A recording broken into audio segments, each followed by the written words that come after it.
함께 하나님 말씀 보겠습니다. 오늘 함께 나눌 하나님 말씀은 베드로전서 2장 13절부터 17절 그리고 누가복음 18장 15절부터 17절까지 말씀입니다.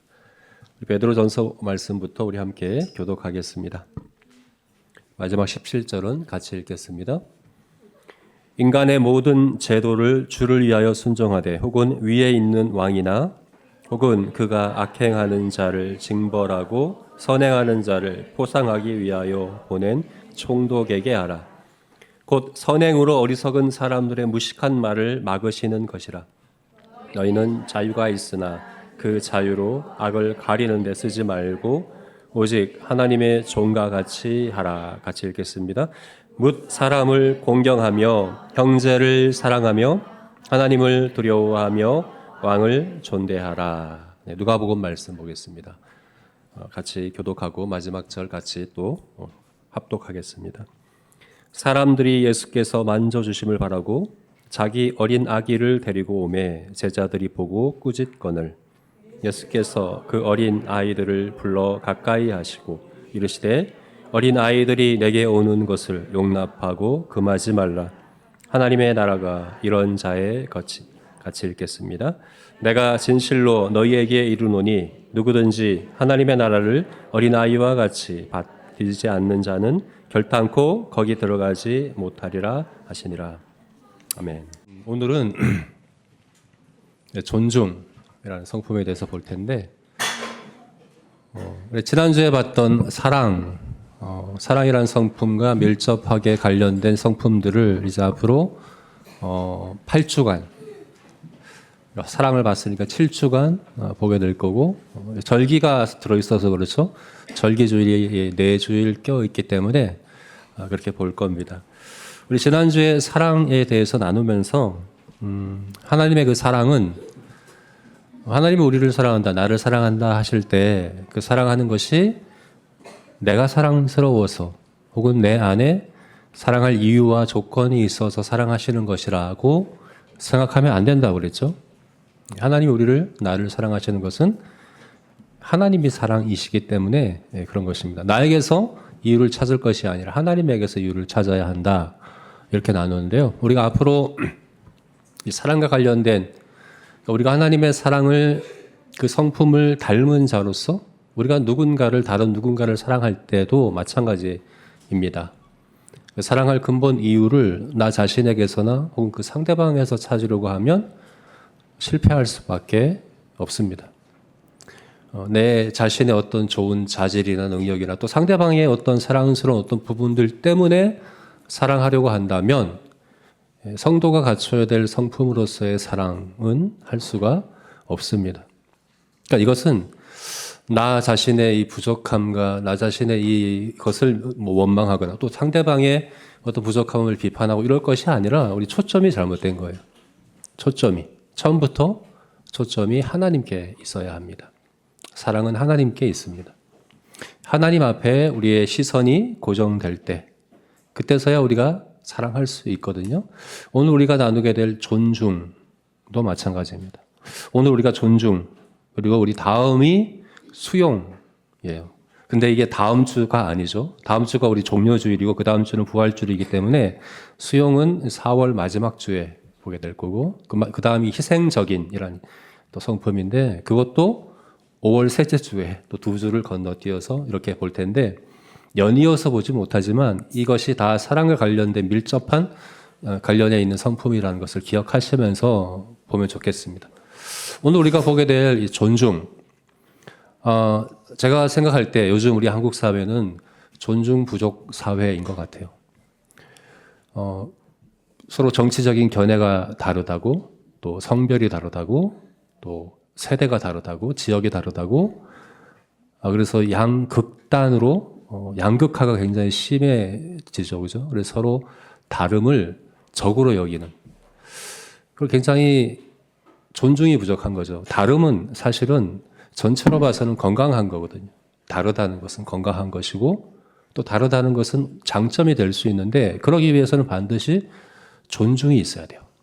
존중이 있어야 다름을 이제 건강함으로 또 장점으로 승화시킬 수 있죠.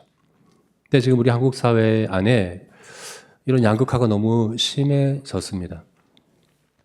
이 존중이라는 것은 하나님의 성품을 닮은 성도가 보여야 될 성품이거든요. 그래서 이 그리스도인의 세상과 구별되는 그리스도인의 모습이어야 합니다. 정말 존중 부족 사회인 우리 한국 지금 사회에서 그리스도인들을 보면서 사람들이 존중을 발견해야 돼요. 아, 성도는 다르구나. 성도 안에는 정말 존중이라는 성품이 있구나 라고 찾아낼 수 있어야 됩니다. 근데 오히려 요즘은 이 극단적인 양극화의 중심에 기독교가 있는 것 같아서 너무 마음이 아프죠. 네. 오히려 반대가 되어야 되는데, 그죠? 네. 세상에는 없는 존중이 그리스도인들에게는 있구나 라고 여겨야 하는데 오히려 반대가 되는 것 같아서 너무 마음이 아픕니다. 그래서 너무나도 중요한, 우리가 이 존중이란 성품이 너무나도 필요한 이 세상의 빛과 소금으로서 교회가, 성도가 보여야 될 너무나도 값진 성품이 이 존중, 우리가 정말 갖췄으면 좋겠습니다. 그러기 위해서 먼저 존중에 대해서 우리가 알아야 되겠죠. 존중이 무엇인지, 존중을 우리가 어떻게 하나님을 닮은 성품으로서 우리가 갖출 수 있을지 잘 알아야 되는데, 먼저 또 이 존중이 아닌 것에 대해서 두 가지로 먼저 생각해 봤으면 좋겠습니다. 성경이 말씀하고 있는 존중, 하나님의 백성으로서 하나님을 닮은 성도로서 갖춰야 될 존중은 일반 사회에서도 존중을 이야기하잖아요. 일반 이제 비그리스도인들도 존중은 중요한 덕목으로 이야기하지만 그들이 이야기한 그 덕목으로서의 존중의 차원이 아니라 성경에서 말씀하고 있는 성도의 성품으로서의 존중이란 무엇인가를 먼저 그것이 아닌 것에 대해서 두 가지로 먼저 말씀드리겠습니다. 첫 번째는 인본주의입니다. 인본주의. 비그리스도인들에게 있어서 존중은 인본주의입니다. 인본주의란 뭐냐? 인간 자체의 존엄과 가치를 중시 여기는 정신, 이렇게 정의 내릴 수 있어요. 인간의 존재 자체, 인간의 그 가치, 그 자체를 중시하고 존중하는 그 태도가 이제 인본주의라고 할 수 있거든요. 그래서 비그리스도인들에게 있어서 존중은 결국 인본주의와 같은 거라고 볼 수 있어요.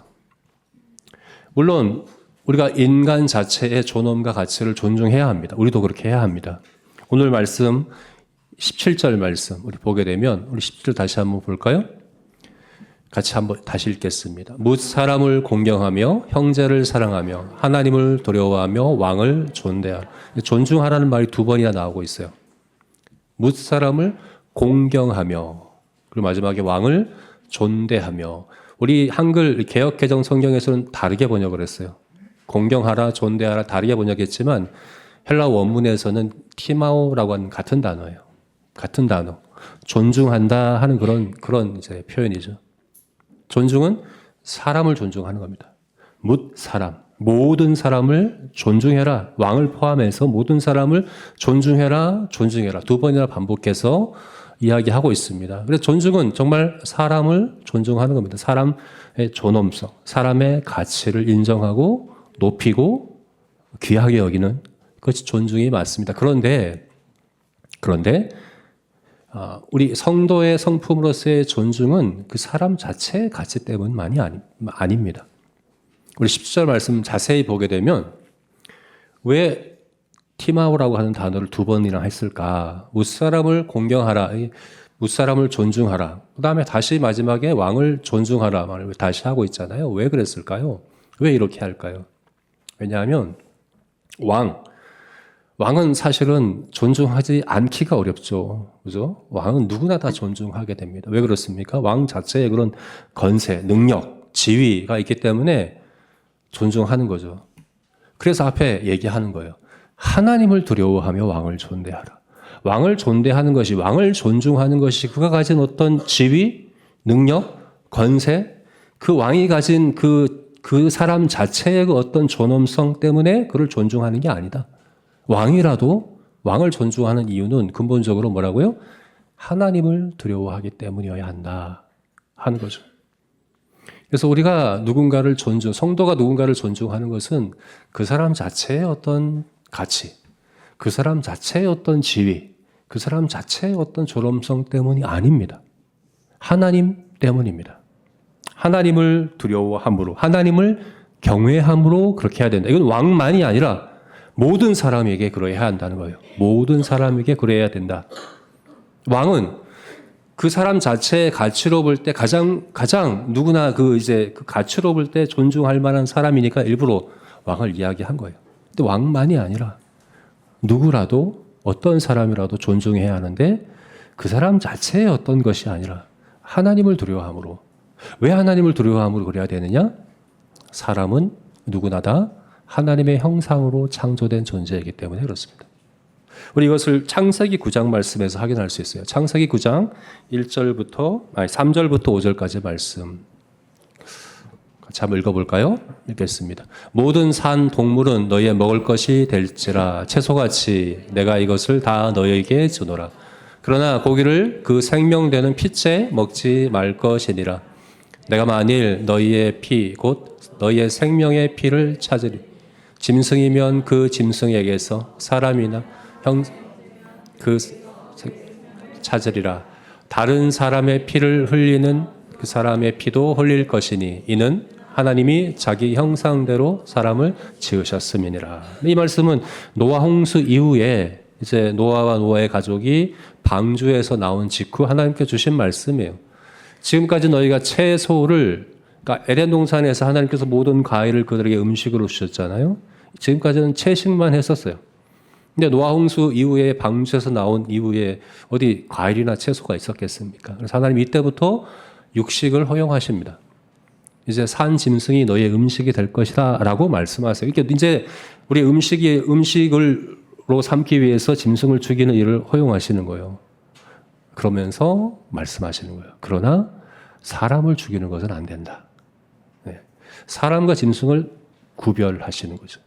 사람을 죽인다는 것은 다른 사람의 피를 흘리면 그것은 곧 하나님의 자기 형상대로 지으신 사람을 해치는 것이다. 하나님의 형상을 해치는 것이다. 하나님께 대하여 범죄하는 것이다. 라고 이야기를 하고 있는 거죠. 그죠? 그래서 우리가 누구든 사람은 그 자체로 존중해야 합니다. 그러니까 누구이든 그 나이나 직업이나 성별이나 능력이나 뭐 정치적인 입장이나 심지어 종교까지도 달라도 혹은 아주 흉악한 그런 이제 범임제자라고 하더라도 퀴어 축제에 참여하는 동성애자라고 하더라도 그가 짐승이 아닌 이상 사실 우리가 짐승 같다라고 표현하지만 짐승이 되지는 않습니다. 아무리 흉악한 죄를 져도 사람은 짐승이 되지 않습니다. 그렇다면 그게는 하나님의 형상이 남아 있습니다. 그래서 우리는 누구든지 모든 사람에게 무사람에게 그 사람을 존중하는 태도로 대해야 됩니다. 왜냐하면 하나님의 형상이 그에게 있기 때문에. 그래서 하나님을 두려워함으로 하나님을 경외함으로 그렇게 해야 한다라고 이야기하고 있는 거죠. 자, 근데 이것이 개인의 관계에서만이 아닙니다. 개인적인 관계에서 누구를 만나든 그를 하나님의 형상으로 보고 그 가운데 하나님의 형상이 있다는 것을 인정하고 존중해야 한다. 그뿐만이 아니라 이제 집단적으로, 집단이라 하면 사회를 얘기하겠죠. 사회나 국가나 이런 사람들의 모임, 단체를 향한 존중도 해야 합니다. 오늘 본문에 보게 되면 13절부터 15절까지 말씀에서 그렇게 잘 이야기해 주고 있죠. 13절부터 15절 다시 한번 읽어볼까요? 인간의 모든 제도를 주를 위하여 순종하되 혹은 위에 있는 왕이나 혹은 그가 악행하는 자를 징벌하고 선행하는 자를 포상하기 위하여 보낸 총독에게 하라. 곧 선행으로 어리석은 사람들의 무식한 말을 막으려는 것이라.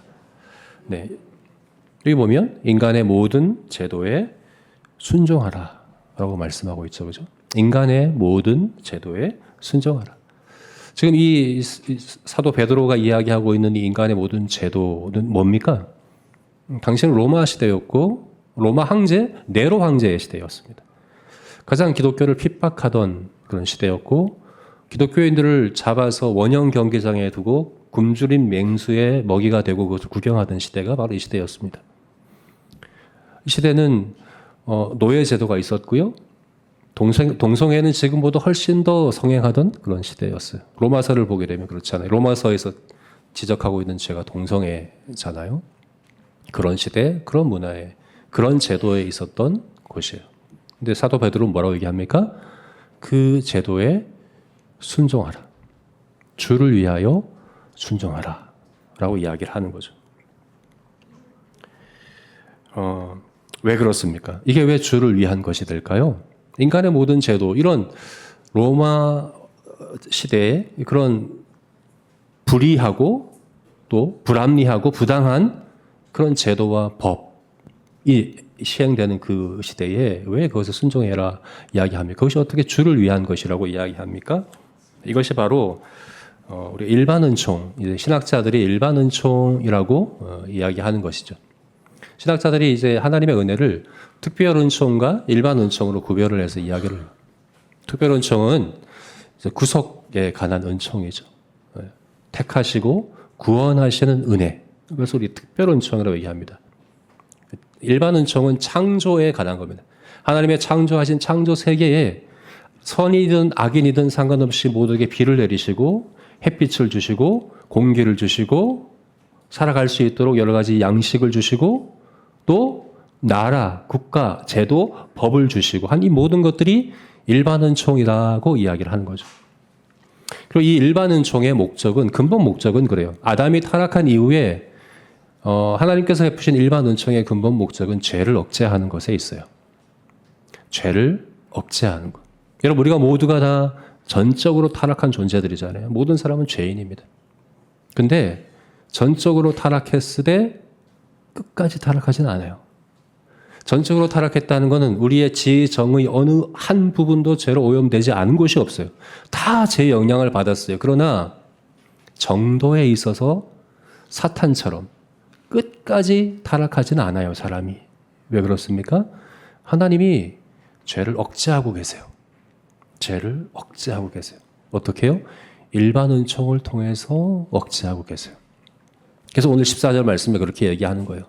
인간의 모든 제도에 순종하라는 말, 왜 그렇게 하라고 말씀하십니까? 그가, 왕이, 그러니까 총독이 악행하는 자를 징벌하고 선행하는 자를 포상하기 위하여 하기 때문에, 다시 말해서 악을 억제하고 선을 장려하는 것이 하나님께서 인간의 이 모든 제도와 사회와 이 법 제도 가운데 두신 목적이에요. 하나님께서 그래서 이 모든 이 법과 제도와 이 모든 이 사회 질서, 이 모든 것들이 하나님이 이 목적으로, 죄를 억제하는 목적으로, 선을 장려하는 목적으로 사용하고 있다 하는 거죠. 하나님이 그렇게 섭리하고 있다 하는 겁니다. 그래서 베드로가 이야기하는 거예요. 이것이 주를 위한 것이다. 주를 섬기는 것이다. 주님께서 그들을 세우셨다. 주님께서 그들을 사용하고 계시다. 네로 황제까지도. 그 얘기를 하고 있는 거예요. 우리 이것을 로마서 13장 말씀에서 다시 한번 확인할 수 있어요. 로마서 13장 1절부터 7절까지 말씀. 우리 같이 읽어볼까요? 각 사람은 위에 있는 건세들에게 복종하라. 건세는 하나님으로부터 나지 않음이 없나니 모든 건세는 다 하나님께서 정하신 바라. 그러므로 건세를 거스르는 자는 하나님의 명을 거스름이니 거스르는 자들은 심판을 자취하리라. 다스리는 자들은 선한 일에 대하여 두려움이 되지 않고 악한 일에 대하여 되나니 내가 건세를 두려워하지 아니하려느냐? 선을 행하라. 그리하면 그에게 칭찬을 받으리라. 그는 하나님의 사역자가 되어 내가 선을 베푸는 자인데 그러나 내가 악을 행하거든 두려워하라. 그가 공연히 칼을 가지지 아니하였으니 곧 하나님의 사역자가 되고 악을 행하는 자에게 진노하심을 따라 보응하는 자니라. 그러므로 복종하지 아니할 수 없으니 진노 때문에 할 것이 아니라 양심을 따라 할 것이라. 너희가 조세를 바치는 것도 이로 말미암음이라. 그들이 하나님의 일꾼이 되어 바로 이 일에 항상 힘쓰느니라. 모든 자에게 줄 것을 주되 조세를 받을 자에게 조세를 바치고 관세를 바치고 두려워할 자를 두려워하고 존경할 자를 존경하라. 여기서도 사도 바울이 얘기하는 거예요. 사도 바울도 네로 황제 시대에 네로 황제에게 처형당한 사람이 사도 바울이에요. 그런데 그들을 존중하라. 그 권위에 복종하라. 라고 이야기를 하는 거죠. 물론 여러분 하나님께서 선을 장려하고 악을 억제하고자 하는 목적으로 이 세상에 이 제도와 법과 건세와 이 모든 것들을 주셨는데 그 하나님의 목적대로 안 움직일 때가 있어요. 이 세상에 이제 법과 질서와 제도가 그죠? 그럴 때는 어떻게 해야 됩니까? 당연히 저항하는 게 맞아요. 그래서 베드로 사도도 그렇게 얘기했어요. 내가 너희 앞에서 하나님 앞에서 너희의 말 듣는 것과 하나님 말 듣는 것 중에 무엇이 옳은가 판단해 봐라. 라고 이야기하면서 건세에 저항하기도 했습니다. 그러나 여러분 근본적으로 한번 생각해 보세요. 사도 바울도 그렇고 베드로도 그렇고 결국은 그 저항 때문에 처형당해 순교했습니다. 그 말은 뭡니까?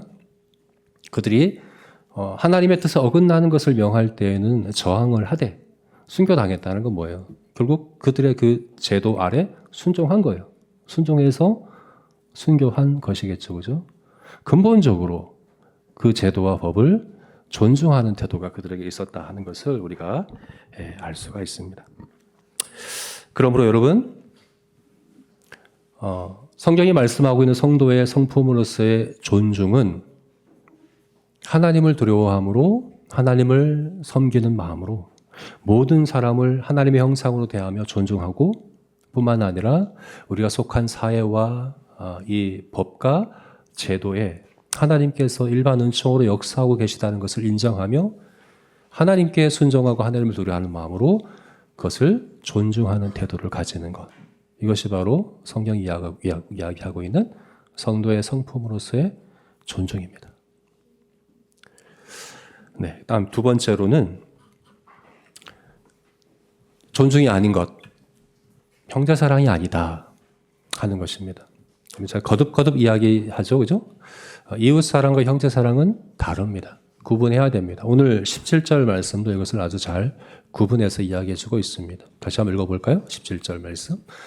뭇 사람을 공경하며 형제를 사랑하며 하나님을 두려워하며 왕을 존대하라. 공경하라, 존대하라. 존중하란 말을 두 번 이야기하면서 따로 구분해서 이야기하는 대상이 있죠. 뭡니까? 형제를 사랑하며를 구분하고 있습니다. 여기서 공경하라, 존대하라는 티마오라고 하는 단어입니다. 근데 사랑하라고 하는 단어는 아가파오입니다. 우리가 알고 있는 아가페 사랑을 이야기하는 거죠. 이것은 여러분 구속적 사랑, 우리가 지난주에 봤던 우리를 구속하시는 그 하나님의 사랑, 그 사랑을 이야기하는 거예요. 우리가 죄인임에도 불구하고 우리를 사랑하사 자기 아들을 아낌없이 주신 그 사랑, 우리를 용납하시고 우리를 수용하시고 우리를 사랑하시는 그 사랑을 이야기합니다. 그런데 여러분 그 사랑은 우리가 모든 사람에게 할 수 없어요. 뭇 사람에게 이렇게 사랑하라고 하지 않아요. 그거는 할 수도 없고 또 해서도 안 되는 거예요. 뭇 사람에 대해서는 우리는 존중하는 겁니다. 하나님의 형상으로 존중하는 겁니다. 그런데 하나님의 그 사랑처럼 우리가 사랑해야 되는 대상이 있다. 그들은 누굽니까? 형제들이다라고 해서 구별하고 있는 거죠. 그래서 형제 사랑과 이웃 사랑은 우리가 구분해야 합니다. 네. 그러니까 우리가 다음 주가 아니라 3주 후에 보게 될 수용이라는 단어가 이제 성품이 있는데 이것은 형제 사랑에 대한 겁니다. 네. 존중과 수용은 다른 이제 범주에 속한 사랑이라고 볼 수 있는 거죠, 그죠? 여러분 형제 사랑은 근본적으로 우리 주님께서 교회를 자기와 동일시 하시거든요. 사도 바울이 교회를 핍박할 때 사울아 네가 어찌 나를 핍박하느냐 주님께서 말씀하셨어요. 교회를 핍박했는데 사실 사도 바울은 예수를 만난 적도 없고 예수님이 의식하지도 않았을 텐데 교회를 핍박했는데 어째 나를 핍박하느냐라고 말씀하시고 마지막 심판대에서 성도들 중에 가난한 자, 목마른 자, 배고픈 자, 외로운 자, 갇힌 자를 찾아가 그들을 도와주고 그들을 찾은 사람에게 네가 나에게 내가 배고플 때 먹을 걸 주고 내가 목마를 때 마실 걸 주었다. 내가 갇혔을 때 네가 찾아와 주었다라고 이야기하시는 거죠. 우리가 언제 그랬습니까? 라고 할 때 뭐라고 말씀하십니까? 내 형제 중에 지극히 작은 자 그 한 사람에게 한 것이 곧 나에게 한 것이다. 이건 형제 사랑입니다. 예수님이 교회를 또 교회의 지체인 우리 성도를 예수님과 동일시하셔서 우리가 옆에 지체를 형제 사랑으로 사랑하는 것은 예수님께 직접적으로 한 사랑이에요. 우리가 결국 심판대 앞에서 점검받을 건 예수님하고 관계거든요. 내가 너를 도무지 알지 못한다 하면 이제 영원한 심판을 받는 거고, 내가 너를 잘 안다, 내가 하나님과 천사 앞에서 내가 너를 시인하겠다라고 말씀하시면 구원 받는 거예요. 하나님과 우리 주님과의 관계를 점검받을 텐데 그 주님과의 관계를 알아보는 그 기준이 뭡니까? 형제에 대한 나의 사랑으로 알아보겠다는 거거든요. 그래서 여러분, 형제 사랑은 너무나도 중요한, 어떻게 보면 구원을 결정하는, 이 형제 사랑 때문에 구원받는다는 얘기가 아니라 구원받은 자가 정말 주님과의 관계 가운데 연합되어 있는 자인가를 알아볼 때 확인하는 것은 형제 사랑입니다. 근데 여러분, 이웃 사랑은 그게 아니에요. 모든 이웃을 그렇게 사랑하라는 말씀이 아니에요. 형제 사랑은 우리의 구원과 직접적인 그런 관련이 있고 우리 믿음의 열매로서 너무나도 중요한데, 이웃 사랑은 전혀 다른 차원으로 이야기하세요. 이웃 사랑의 근본 원리는 뭐냐? 내 이웃을 내 몸과 같이 사랑하라 하는 이것입니다. 내 몸과 같이 이웃을 사랑해라. 왜 내 몸같이 사랑하라고 말씀하십니까? 이건 여러분, 정도에 있어서 내 몸같이가 아니에요. 내가 내 몸을 사랑하는 것만큼 이웃을 사랑하라는 말씀이 아니에요. 그건 불가능해요. 어떻게 내가 내 몸을 사랑하는 만큼 모든 이웃을 사랑합니까? 이웃을 어떻게 사랑합니까? 그건 불가능합니다. 이거는 방식에 있어서 이야기하는 거예요. 내가 내 몸을, 우리가 가장 존중하는 게 내 몸이거든요. 누구나 다 아무리 큰 죄인이라도 자기를 존중할 줄 알아요. 내가 나를 존중하는 것처럼 모든 사람을 그렇게 존중해라 라고 하는 것이 이웃 사랑이에요. 또 다르게 표현한 것이 이제 예수님께서 말씀하신 게 뭐냐면, 네가 대접받고자 하는 대로 남을 대접해줘라. 네가 대접받고자 하는 그 방식 그대로, 그 태도 그대로 모든 사람을 대접해줘라 하는 그것이 바로 이웃 사랑입니다.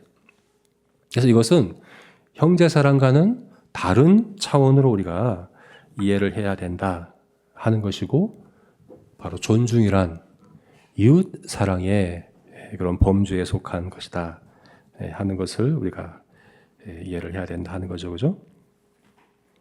그래서 형제 사랑은 하나님의 구속적 사랑, 함께 구속받은 형제 지체를 향한 사랑이라고 한다면, 이웃 사랑은 하나님의 창조주로서 모든 피조물 가운데 베푸시는, 특별히 자기 형상대로 창조된 사람들에게 베푸시는 하나님의 일반 은총, 그것을 우리가 실천하는 그것이 바로 이웃 사랑이다. 이렇게 우리가 이해할 수가 있겠습니다.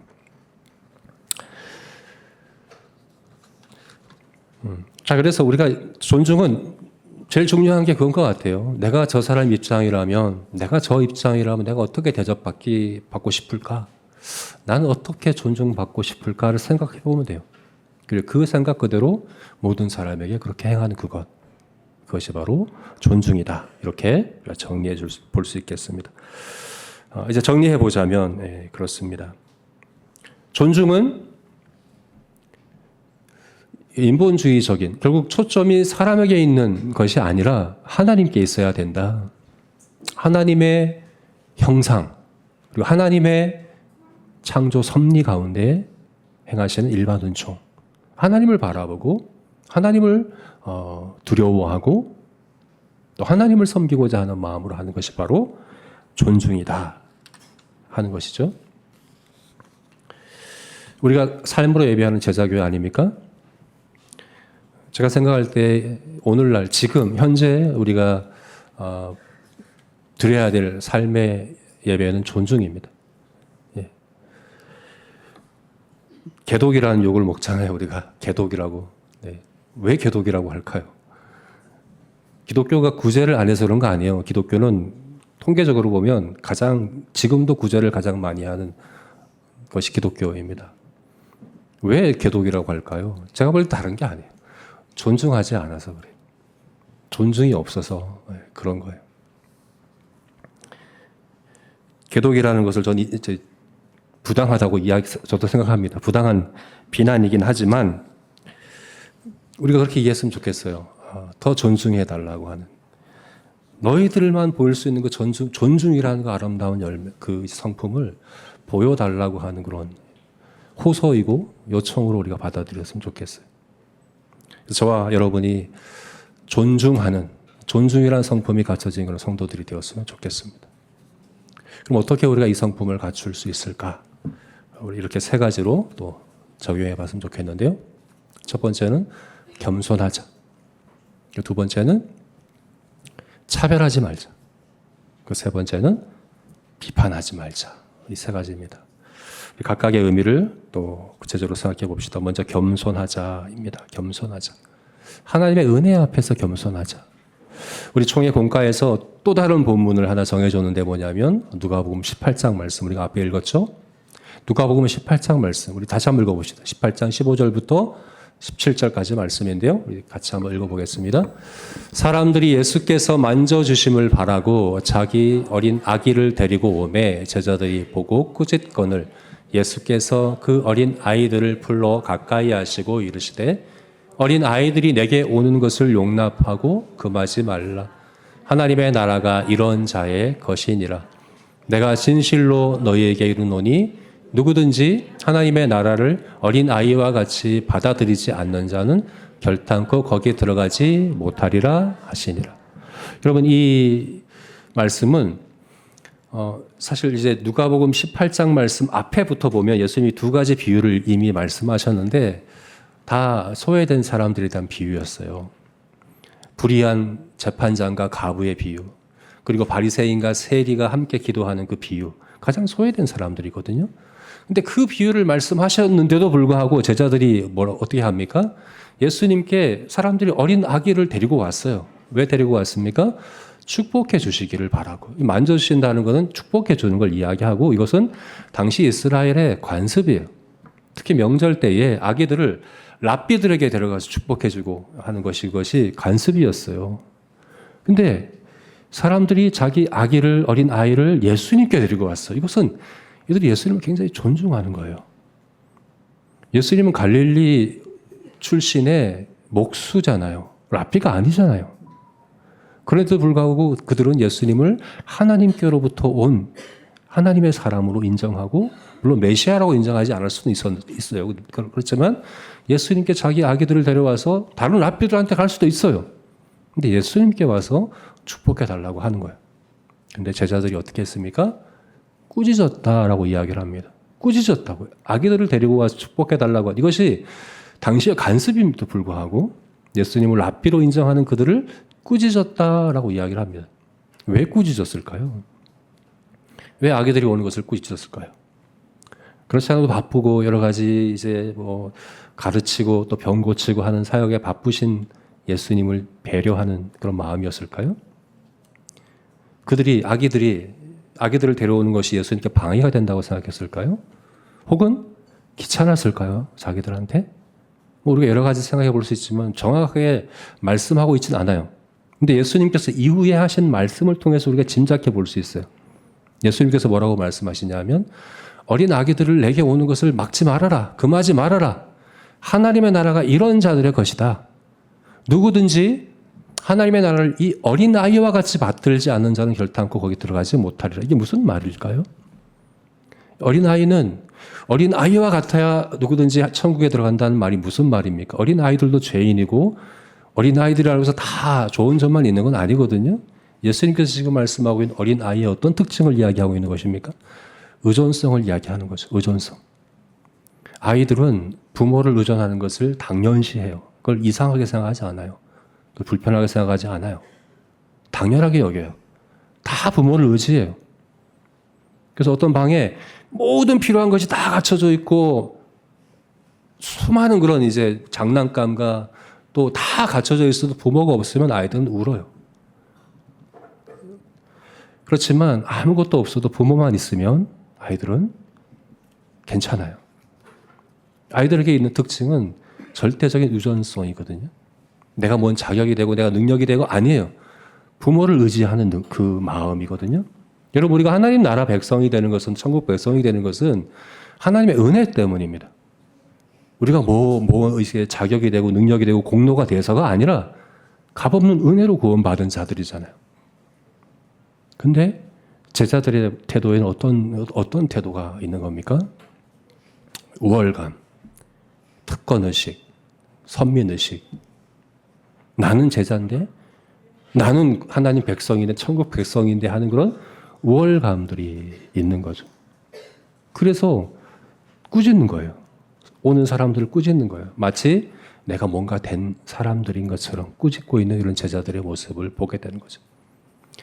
여러분, 우리가 구속받은 천국 백성이면 하나님 은혜 앞에 겸손해야 합니다. 겸손해야 합니다. 그가 누구든지 간에 아무리 어린 아이라고 하더라도 그 앞에 겸손해야 합니다. 우리가 그런 아무런 조건 없이 아무런 값 없이 하나님 백성된 자들이 아닙니까? 그런데 어떻게 교만할 수가 있겠습니까? 그죠? 무례한 기독교라는 책이 있습니다. 제가 그 책을 샀는데 몇 페이지 읽다가 포기했어요. 재미가 없고 너무 어려워요. 그래서 포기했는데 그 제목은 굉장히 인상 깊지 않습니까? 무례한 기독교. 사실 이것은 모순된 말이거든요. 기독교는 무례할 수 없어요. 무례하면 안 돼요. 어린아이가 어떻게 무례할 수 있습니까? 어린아이와 같은 자만 천국에 들어가는데 값없는 은혜로 구원받은 자들이 어떻게 누구에라도 무례할 수가 있겠습니까? 교만한 거죠. 그죠? 마치 내가 뭔가 된 듯한 이스라엘 백성들이 가졌던 선민의식과 같은 그런 나는 하나님 백성이고 나는 구원받은 자이지만 너는 아니야 하는 그런 태도가 우리에게 있다고 한다면 그거는 잘못된 겁니다. 그러면 여러분, 존중하기 위해서 먼저 하나님의 은혜 앞에 겸손합시다. 우리가 앞에서 찬양했던 것처럼 나는 아무것도 아닙니다. 주의 은혜가 없이는 나는 아무것도 아닙니다 하는 이 고백이 우리 가운데 있어야 하는 겁니다. 그리고 이런 태도가 있을 때, 이런 고백이 있을 때 우리는 존중할 수가 있는 것입니다. 저와 여러분이 이와 같기를 주의 이름으로 축원합니다. 두 번째로 차별하지 말자 하는 겁니다. 차별하지 말자. 여러분, 존중의 이웃 사랑의 기본 원칙은 뭐라고 그랬죠? 내 이웃을 내 몸과 같이 사랑하라 하는 거죠. 그죠? 그가 왕이든 그가 어린 아이든 상관없이 누구든지 내 몸과 같이 사랑하라 하는 것이 기본 원칙이어야 하는 겁니다. 그런데 이것을 차별한다 하는 것은 무엇입니까? 그 사람의 가진 어떤 것을 갖고 우리가 기준으로 삼아서 차별하는 것이 아니겠습니까? 이것에 대해서는 야고보서 2장 말씀이 잘 말씀해 주고 있어요. 야고보서 2장 1절부터 9절 우리 한번 읽어볼까요? 같이 읽겠습니다. 내 형제들아, 영광의 주 곧 우리 주 예수 그리스도에 대한 믿음을 너희가 가졌으나 사람을 차별하지. 너희가 아름다운 옷을 입은 사람들이 들어오고 또 남루한 옷을 입은 가난한 사람이 들어올 때에 너희가 아름다운 옷을 입은 자를 눈여겨보고 말하되 여기 좋은 자리에 앉으소서 하고 또 가난한 자에게 말하되 너는 거기 서 있든지 내 발등상 아래 앉으라 하면 너희끼리 서로 차별하며 악한 생각으로 판단하는 자가 되는 것이 아니냐. 내 사랑하는 형제들아, 들을지어다. 하나님이 세상에서 가난한 자들을 택하사 믿음에 부요하게 하시고 또 자기를 사랑하는 자들에게 약속하신 나라를 상속받게 하신 것이. 너희는 도리어 가난한 자를 업신 여겼도다. 부자는 너희를 억압하고 법정으로 끌고 가지 아니하느냐? 그들은 내가 그 아름다운 이름을 비방하지 아니하느냐? 너희가 만일 성경에 기록된 대로 내 이웃 사랑하기를 내 몸과 같이 하라 하신 최고의 법을 지키면 잘하는 것이거니와 만일 너희가 사람을 차별하여 대하면 죄를 짓는 것이니 율법이 너희를 범법한 자로. 차별하는 것이 내 이웃을 내 몸과 같이 사랑하라고 하신 최고의 법을 어기는 죄가 된다라고 말씀하고 있는 거죠. 그죠? 이거 보면 아름다운 옷을 입고 오는 부자는 너희가 눈여겨보아 주목한다는 거예요. 주목하고 관심을 갖고. 그런데 가난한 자가 오면 어떻게 합니까? 거기 서 있든지 내 발등상 아래 발등상이라는 발판을 얘기하는 거예요. 넌 나와 함께 같은 자리에 앉지도 못하고 내 발판 아래에나 앉아라. 경멸하는 태도예요. 무시하고 경멸하는 태도예요. 부자가 올 때는 주목하여 보고 관심을 갖고 VIP로 대접하는 거죠. 근데 가난한 사람이 오면 차별하고 대하는 거죠. 근데 이게 근본적으로 내 이웃을 내 몸과 같이 사랑하라고 하는 이 말씀, 이 명령을 어기는 죄가 된다라고 말씀하고 있는 거예요. 왜 그렇습니까? 우리 1절 말씀에 뭐라고 말씀하고 있냐면 내 형제들아 영광의 주.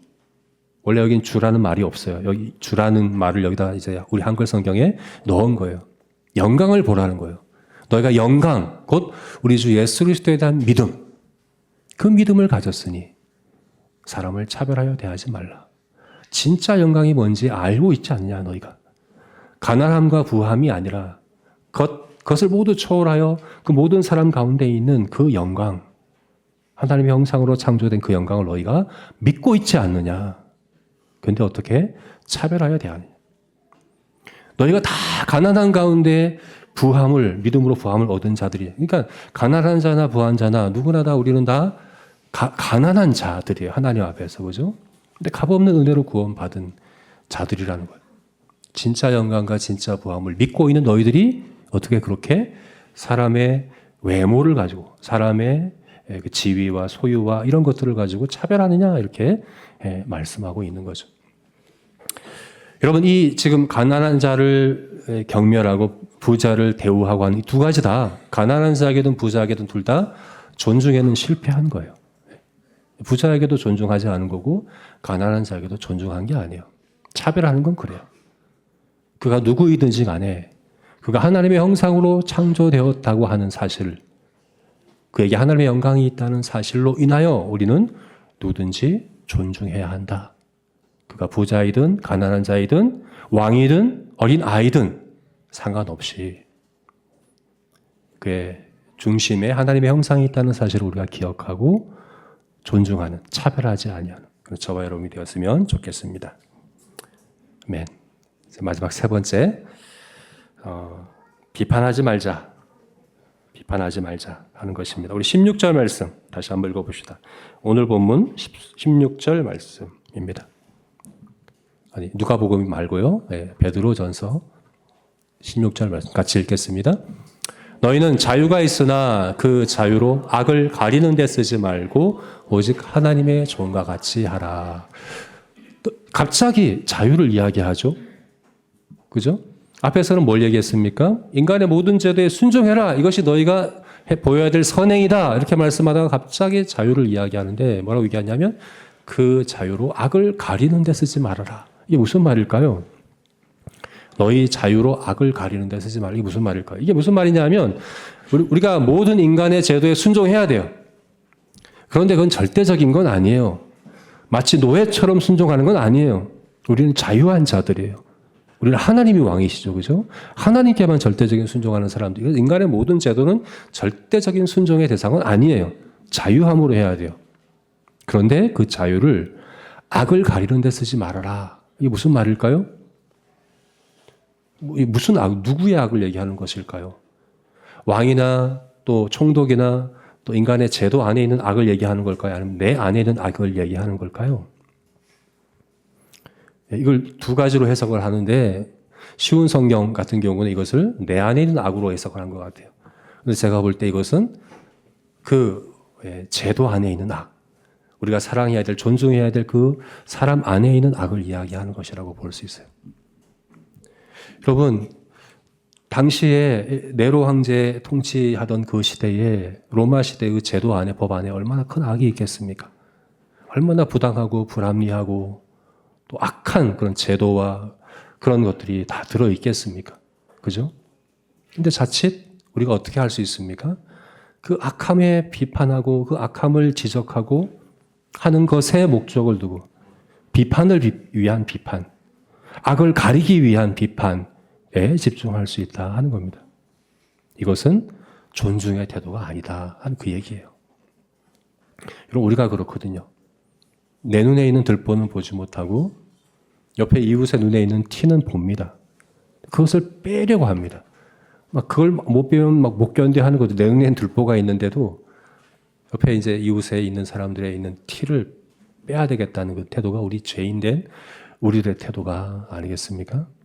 네, 그래서 비판하는 거예요. 판단하는 거예요. 근데 이것은 악을 가리는데, 악을 지적하는데 목적이 있는 거예요. 근데 여러분, 악을 가리고 악을 지적하려고 하면 존중할 수 없어요.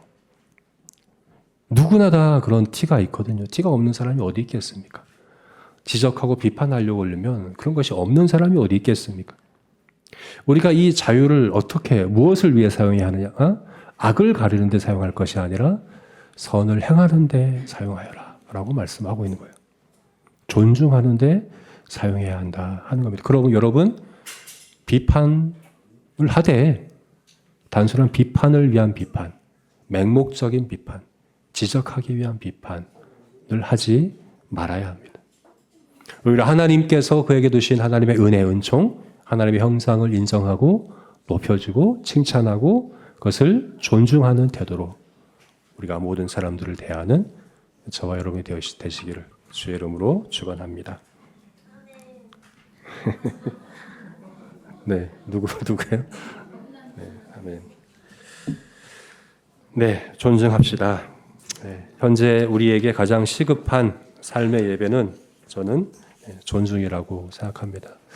우리 매일매일 우리 모든 장소, 모든 관계, 모든 순간마다 우리가 만나는 모든 사람들을, 모든 제도와 모든 그런 기회들을 존중하는, 그들 안에 있는 하나님의 손길과 하나님의 섭리를 인정하며 존중하는 그런 저와 여러분이 되시기를 주의 이름으로 축원합니다. 아멘. 우리 같이 기도하시겠습니다.